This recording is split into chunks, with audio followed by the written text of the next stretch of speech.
नमस्कार मित्रांनो, जेव्हापासून माननीय राजसाहेबांनी मतदार यादीतल्या घोळांचा विषय सर्वांच्या समोर मांडला तेव्हापासून बीजेपीचे पिसाळलेले भक्त खोट्या आक्षेपांसह लोकांच्या समोर यायला लागलेले आहे। आता त्यातला त्यांचा एक आक्षेप असा असतो की हे सगळं तुम्हाला निवडणुकीच्या आधी आठवलं नाही का, हे आताच का आठवतंय, मग निवडणूक आयोगाकडे तुम्ही तक्रारच का नाही केली, मग कोर्टात जा ना एवढं वाटतंय तर, असे अनेक आक्षेप घेऊन ते पुढे येतात। परंतु त्यांच्या हे लक्षात नसतं की हे सगळं लोकांनी करून झालेले आहे, फक्त ते तुमच्या समोर मांडलं नाही।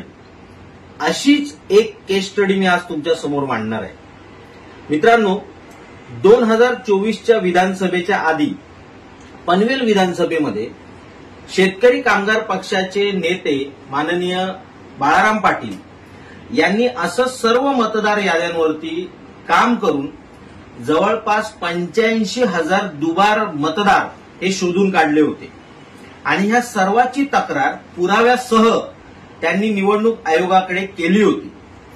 निवडणूक आयोगाने ज्यावेळी याची दखल घेतली नाही तेव्हा ते कोर्टात गेले आणि कोर्टातून माननीय उच्च न्यायालयाने त्यांना आदेश दिला, हे लेखी आदेश दिलेला आहे की ह्या 85,000 दुबार मतदार जे इथे नोंदवले गेलेले आहेत ते तुम्ही रद्द करून घेऊ शकता।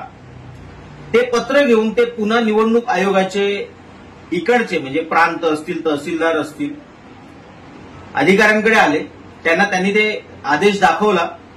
त्यावर त्यांचं म्हणणं असं होतं की आता आमची प्रोसेस झालेली आहे, आता आम्ही काही करू शकत नाही, ही नावं आता निघणार नाहीत।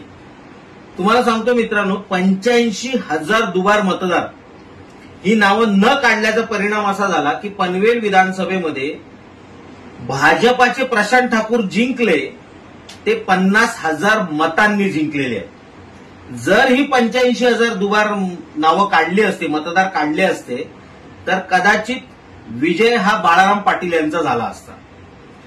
आता निवडणुका संपल्या, कोर्टाचा आदेश दाखवला गेला, आयोगाने सांगितलं की प्रोसेस संपली, आता काही करू शकत नाही।